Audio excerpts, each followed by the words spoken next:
Olá, estamos iniciando mais um episódio do LBCcast, o podcast da LBCA. Eu sou a Mariana Alencar e converso hoje com a sócia da LBCA, Manuela Tavares, responsável pelo consultivo e contencioso da área trabalhista. Manuela é mestre em Direito Político e Econômico pelo Mackenzie e tem mais de 30 anos de experiência na área trabalhista empresarial. Converso também com o nosso convidado especial, o professor de Direito do Trabalho, Ricardo Calcini, mestre em Direito do Trabalho pela PUC de São Paulo, coordenador trabalhista da editora Mizuno, membro do Comitê Técnico da revista Síntese Trabalhista e Previdenciária.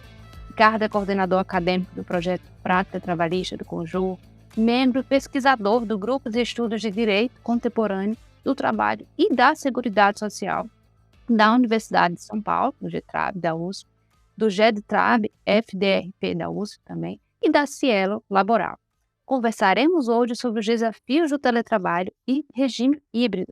Manuela e Ricardo Calcini, sejam muito bem-vindos. Boa tarde, Mariana. Boa tarde, Calcini. Um prazer estarmos juntos aqui para debater um tema tão importante.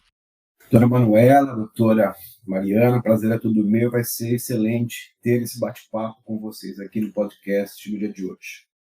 Maravilha, Manuela e Ricardo. A LBC agradece a participação de vocês. Segundo o Instituto de Pesquisa Econômica Aplicada, o IPEA, no Brasil, 1 em cada 4 pessoas poderia trabalhar de forma remota. Na opinião dos senhores, o teletrabalho veio para ficar? Sim, Mariana, o teletrabalho veio para ficar. Essa já é uma realidade nossa.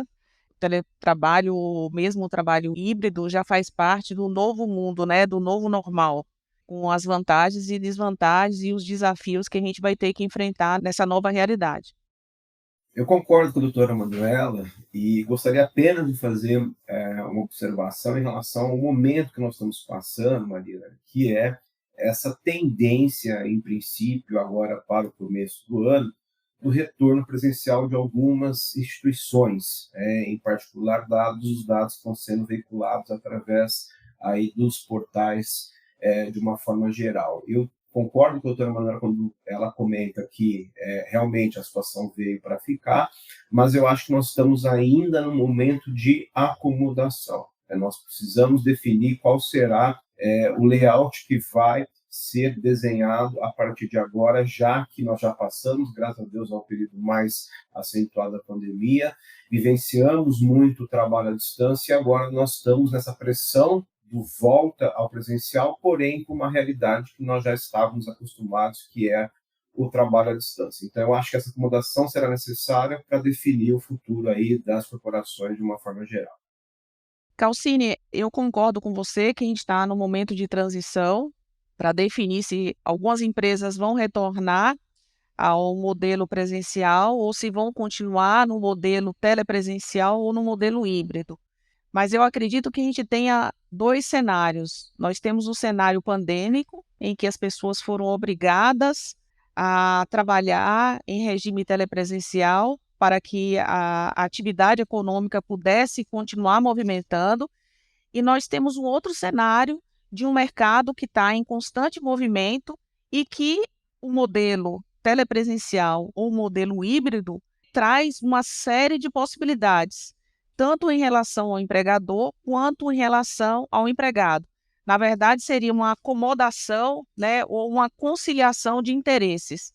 Obviamente que para ambos os lados teriam as vantagens e as desvantagens, mas eu acredito que realmente o trabalho telepresencial, ele veio para ficar, talvez em uma menor escala aí depois dessa acomodação, mas eu acho que já é uma realidade que a gente vai ter que conviver daqui para frente, e isso faz parte da evolução. Maravilha, Ricardo Calcini e Manuela. É evidente que o trabalho de forma remota acarreta mudanças nas empresas, né? Traz mudanças para as empresas. Nesse sentido, Calcini, as empresas estão tendo de mudar suas estruturas físicas para atender à demanda do regime de teletrabalho ou do regime híbrido? Olha, Mariana, é importante dizer de antemão que esse trabalho à distância, né, o teletrabalho, o home office, como ficou popularmente conhecido, ele acabou exigindo, por parte das companhias de uma forma geral, uma necessidade de adequação. Quando a gente fala de adequação, eu estou falando de uma extensão do trabalho presencial naquela estrutura física tradicional que as empresas estavam acostumadas para um trabalho à distância em que, em regra, né, eu estaria dentro da minha própria casa ou estaria no sistema de work ou qualquer outro local assim definido pelo trabalhador. Então, sim, respondendo a sua pergunta, as empresas tiveram que se adaptar a isso. Acredito que nem todas conseguiram, apesar do tempo que nós vivenciamos em relação à pandemia, mas me parece um momento adequado para 2023 em diante que nós tenhamos uma necessidade de adequação,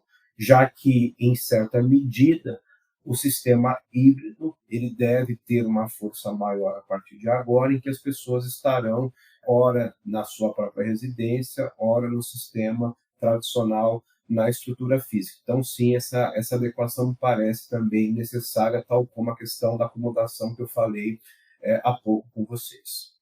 Não é, com certeza são grandes desafios que as empresas estão enfrentando e ainda seguirão enfrentando daqui para frente, com toda essa acomodação do novo cenário. E com relação à legislação, Manuela, atualmente temos uma legislação voltada ao teletrabalho. Ela é suficiente para dar conta das necessidades do mercado? Mariana, nós temos hoje uma legislação que ela confere regramentos mínimos e as demais regras, na verdade, elas são estabelecidas entre o empregado e o empregador. Então, existe uma parcela que é regrada, né, que é estabelecida pela legislação, que já existe hoje, e existe uma outra parte em que as partes podem negociar. Mas eu entendo que ainda há várias lacunas na lei em relação ao teletrabalho. E aí eu cito alguns exemplos para você. A última alteração legislativa, que foi a Lei 14.442 deste ano, de 2022, ela possibilitou o teletrabalho fora da localidade do empregador, né? O trabalho anywhere, que pode ser tanto em outro município ou em outro estado, ou mesmo fora do país. E aí vem um questionamento que a lei não estabeleceu. E os benefícios, por exemplo, que são conferidos aos empregados e que são inaplicáveis fora do Brasil. Então, por exemplo, um empregado que recebe um plano de saúde, um empregado que recebe um vale-refeição, que não tem como ser utilizado fora. Como conciliar essas questões quando o empregador autoriza que o empregado trabalhe fora do Brasil, por exemplo, em outro país? A questão de saúde do trabalhador. Como fazer os exames periódicos? A legislação não contemplou. O empregado que necessite ter um afastamento previdenciário. Como é que esse empregado vai fazer um exame do INSS para o afastamento? Fazer uma perícia médica? Então, a legislação autorizou, porém a legislação não conseguiu alcançar todas as peculiaridades que geram essa modalidade de trabalho. Então, eu acho que a gente já evoluiu, eu acho que a legislação já tem bastante regramento, eu acho que foi muito salutar a legislação conferir a possibilidade das partes negociarem, como, por exemplo, a como se dá a comunicação, como será feita a comunicação, o horário de trabalho, a questão dos intervalos, os equipamentos que vão ser fornecidos.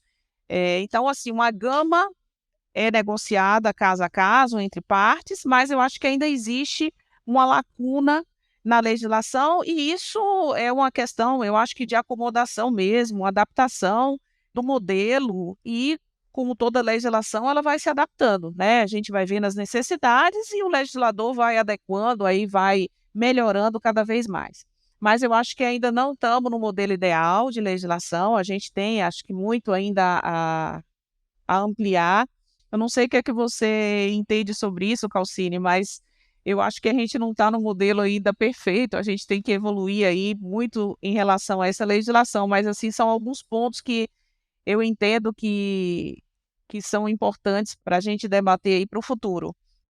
Olha, doutora Manuela, eu sou suspeito para falar, já que a CNI oportunizou essa fala, A doutora com certeza deve ter ciência que em 2020 eu tive um desafio, assim, um dos maiores da minha carreira, que foi coordenar um projeto de lei exatamente sobre o teletrabalho, que hoje está em tramitação formal na Câmara dos Deputados, que é o projeto 5581 de 2020. E na ocasião, nós fizemos um apanhado bem geral sobre a questão das necessidades que, à época, né, todos nós estávamos vivenciando, e o projeto contemplou, ao meu sentido, o maior número de informações que era, naquela determinada época, necessário para que a gente tivesse uma acomodação em relação a este tema.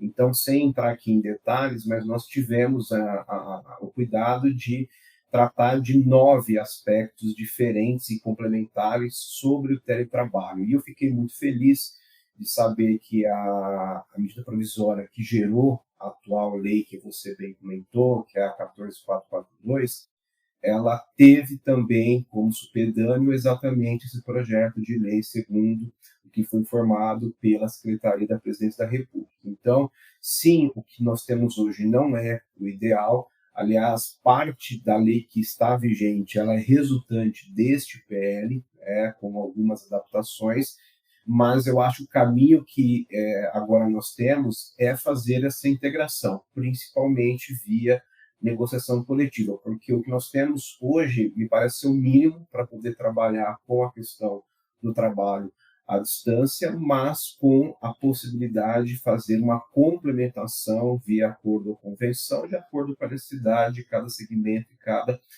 empresa. Então, me parece que sim, nós temos campos muito ainda a serem cultivados daqui em diante com essa temática.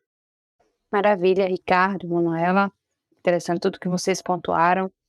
Com relação ao controle de jornada, na opinião dos senhores, já é possível controlar a jornada de trabalho remoto sem interferir na privacidade do trabalhador? Olha, pegando essa questão do PL e trazendo para a realidade que nós estamos vivenciando, a intenção era de fato, Mariane, que esse controle ele não fosse necessário por diversos fatores, principalmente por esse que você comentou, que toca na questão da privacidade, em que nós, dentro das nossas próprias casas, estamos hoje, em certa medida, abrindo mão para que essa empresa, esse meu empregador, pudesse exercer esse controle. Mas, em sentido contrário, nós temos uma tradição muito já de longa data na área trabalhista, em que o sistema de controle sempre foi uma exigência do ponto de vista legal. E mesmo as exceções que existiam até então, que é o trabalho externo, ou aquele empregado, o famoso gerentão, que tem o cargo de gestão, mesmo nessas situações, na prática, muitos processos trabalhistas acabavam gerando o pagamento de hora extra, porque a formalidade acabava sendo suplementada pela realidade. Então, nós tivemos uma experiência de alguns anos com a pandemia, com essa questão da ausência do controle antes da positivação da lei, e me parece que essa experiência não foi tão produtiva, tão benéfica. Então, hoje, o cenário do controle me parece ser mais acertado, ainda que isso venha mitigar, por exemplo, a própria privacidade do trabalhador. É uma colisão, entre aspas, de princípios em que a gente vai sopesar aquele que me parece ser o mais adequado, e o adequado seria, de fato, a questão do controle de jornada. Eu acho que a gente tem vários meios tecnológicos, talvez a gente consiga conciliar essa privacidade com o controle de jornada, ou seja, estabelecer alguma forma de controle que não invada a privacidade do trabalhador. Mas, como o Calcine falou, é tradição que o trabalhador esteja sujeito ao controle de jornada, para que não haja os excessos por parte do empregador. E eu acho que a lei contemplou, a alteração legislativa contemplou essa necessidade. E vamos ver aí como é que a gente, com a tecnologia a nosso favor, a gente consiga fazer essa conciliação. E com relação à produtividade, é passível de ser controlada? Calcine, o que você acha? Olha, tudo que se coloca na área trabalhista como critério a ser observado, geralmente acaba tendo um efeito inverso. porque por mais que a gente tente fazer uma objetivação em relação a estabelecer, então, produtividade, então isso poderia ou não ser um critério para isentar a pessoa ou não do controle, tal como hoje existe pela Lei 14.442, me parece que isso vai acabar indo na contramão do que nós estamos acostumados. Então, eu acho que, por mais que nós possamos, do ponto de vista tecnológico, ter condições de mensurar essa produtividade, e me parece isso inquestionável, mas não acertou, aí sim me parece equivocado, a redação final da lei não acertou em fazer essa diferenciação para aqueles que têm e aqueles que não têm controle com base, por exemplo, na produtividade. Eu acredito que, com o passar do tempo, isso deve ser superado, melhor acomodado, mas hoje eu acho difícil que o critério em si possa servir realmente de ser um diferenciador, se a pessoa vai ou não vai ser controlada para efeitos de jornada. Fica claro que há importantes requisitos a serem observados no teletrabalho. Nesse cenário, Manuela, quanto aos equipamentos e suporte de redes, isso está devidamente definido nas normas ou ainda há dúvidas sobre quem paga o quê? Na verdade, historicamente, né, é requisito do contrato de trabalho que as despesas todas relacionadas ao trabalho sejam assumidas pelo empregador. Em relação ao teletrabalho, os equipamentos que serão fornecidos, as despesas que serão reembolsáveis, elas devem ser estabelecidas de forma escrita no contrato de trabalho e isso deve ser negociado com o empregado. Então, na verdade, se a empresa vai fornecer computador, se a empresa vai fornecer, reembolsar o serviço de internet, se vai fornecer a cadeira adequada, o maquinário adequado, tudo isso deve estar devidamente negociado e estabelecido constante no contrato de trabalho, de forma escrita. Perfeito, Manuela. Nesse sentido, há outros pontos importantes de serem comentados também, que são as questões de ergonomia e saúde do trabalhador no home office. Essas questões estão equacionadas, na opinião de vocês? Bom, na minha opinião, na minha opinião, não estão equacionadas. Por mais que a empresa tenha por obrigação prestar as orientações e até, se isso for uma negociação com o empregado, fornecer o equipamento adequado, a empresa não tem como controlar que, de fato, o empregado esteja seguindo as orientações em relação à ergonomia. A fiscalização é impossível de ser feita, no meu entendimento, dentro da residência do empregado ou onde ele esteja trabalhando, porque não é necessariamente em casa, ele pode estar em qualquer lugar. E aí, como você saber se no lugar que ele vai estar vai ter as condições adequadas para o trabalho? Eu acho que esse realmente é um grande desafio em relação ao teletrabalho e não teria uma fórmula, não teria nenhuma sugestão a fazer de que pudesse equacionar. Eu acho que esse aí realmente vai ser um grande gap que a gente vai ter e vamos ver no futuro qual vai ser a consequência disso. Eu não sei se esse é o seu entendimento, Ricardo, o que que você acha? A ergonomia realmente é um ponto bem crítico em relação ao teletrabalho.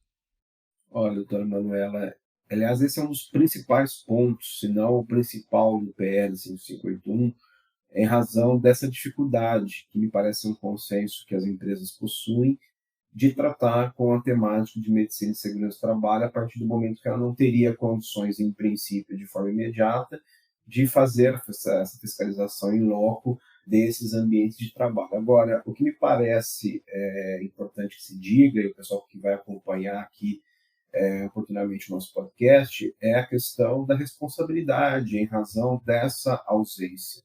E se nós chegarmos, de fato, à conclusão que essa responsabilidade ela não vai existir do ponto de vista civil, então me parece que a lei, em razão desse silêncio eloquente dela, acabou por acertar em não detalhar essas obrigações empresariais, até porque, em princípio, não vai gerar uma responsabilidade civil. O problema fica do ponto de vista previdenciário, porque, de fato, nós temos uma legislação previdenciária que é complementar à área do direito de trabalho e que, na minha opinião, define o acidente de trabalho como sendo, inclusive, aquele onde essa pessoa esteja prestando serviço, e pouco importa em qual localidade. Então, se há um reflexo previdenciário, independentemente da discussão envolvendo a questão da natureza civil dessa responsabilidade, as empresas vão acabar assumindo um risco de não controlar, de não ter uma diretriz mais assertiva, a partir do momento que eu tenho um acidente, em tese, acontecendo dentro da minha própria casa. E todos nós aqui sabemos, uma vez que esse acidente ele acaba sendo operacionalizado, gera o afastamento, que porventura possa, inclusive, ser de prazo superior a 15 dias, vai gerar uma responsabilidade de manutenção desse liame, né, de trabalho pelos prazos de 12 meses, fora a questão do FAP e fora, eventualmente, o pagamento de benefícios previdenciários que a União possa vir a pedir de forma regressiva. Então, nós temos que olhar um pouco mais com cuidado essa temática, tá? E me parece, de novo, que o campo da negociação coletiva, ela vem para poder trazer um detalhamento maior. E, se não for possível, a própria empresa, via regulamento empresarial, assim melhor definir essas questões para que depois esse problema não acabe realmente acontecendo. Ricardo, ainda nesse sentido, o bem-estar corporativo e a saúde física e mental constituem pilares tão importantes quanto salário e benefícios e devem preocupar os empregadores? Olha, Maria, nós vivenciamos, acima de tudo, nesse período que passamos de pandemia, a oportunidade de entendermos na prática o que é o direito à desconexão, que é, de fato, o respeito e a preservação dessa saúde, principalmente mental desses trabalhadores. E aí, só para pegar um exemplo que coincidentemente acabou acontecendo durante esses anos, nós tivemos agora recentemente, por parte da Organização Internacional do Trabalho, o reconhecimento do burnout como uma doença ocupacional, apesar de todas as discussões que giram em torno deste tema. Então, eu peguei esse exemplo só para poder mostrar que isso é uma preocupação de ordem internacional. E, de fato, eu acho que hoje as empresas, além do pagamento do benefício direto, que é a contraprestação mediante o salário,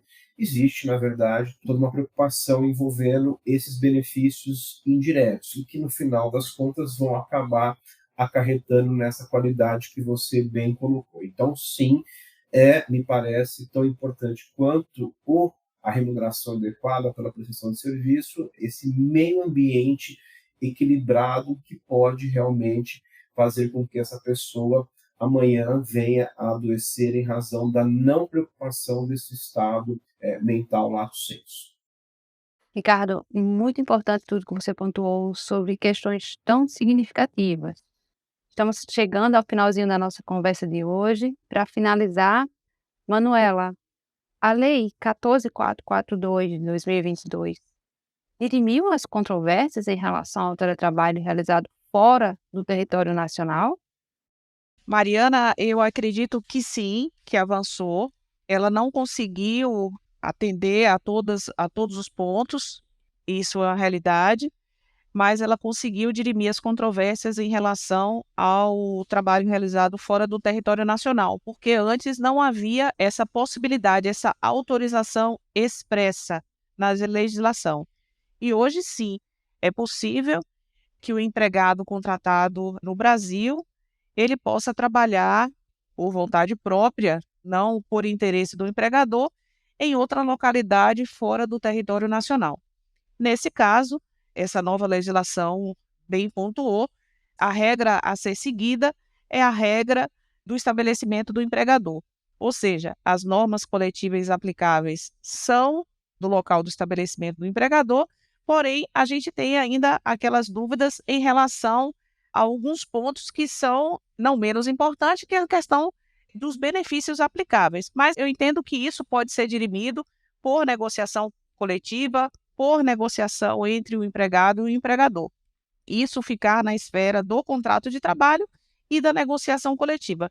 Então, eu acho que a lei conseguiu estabelecer o regramento mínimo e os demais, eu acho que devem ser, de fato, negociados com o empregado e por meio de negociação coletiva. Maravilha, Ricardo e Manuela, muito obrigada pela participação de vocês. Doutora Mariana, em nome do escritório LBCA, mas eu que agradeço pelo convite, parabéns pela iniciativa do podcast, que hoje, dentro do cenário que estamos vivenciando, é uma ferramenta tecnológica que propaga informação de uma forma muito mais assertiva, eficiente, e quero parabenizar e cumprimentar a doutora Manuela Tavares, sócia também do escritório, pela oportunidade desse bate-papo tão gostoso aqui envolvendo essa temática do teletrabalho. Calcine, nós aqui agradecemos a honrosa participação. Realmente é um tema super atual, que ainda vai ser muito debatido ainda nos próximos meses aí, para a gente ver como é que vai ficar essa adequação da necessidade do mercado de trabalho. A gente vive ameaçado aí numa nova onda da pandemia, avança e retorna novamente, então a gente tem que sempre estar caminhando aí de acordo com a necessidade. Muito obrigada, Mariana, pela oportunidade de estar falando desse tema e uma boa tarde para todos. E esse foi o episódio de hoje do LBC Cast com Ricardo Calcine e Manuela Tavares, falando sobre os desafios do teletrabalho e do regime híbrido. Até a próxima terça-feira.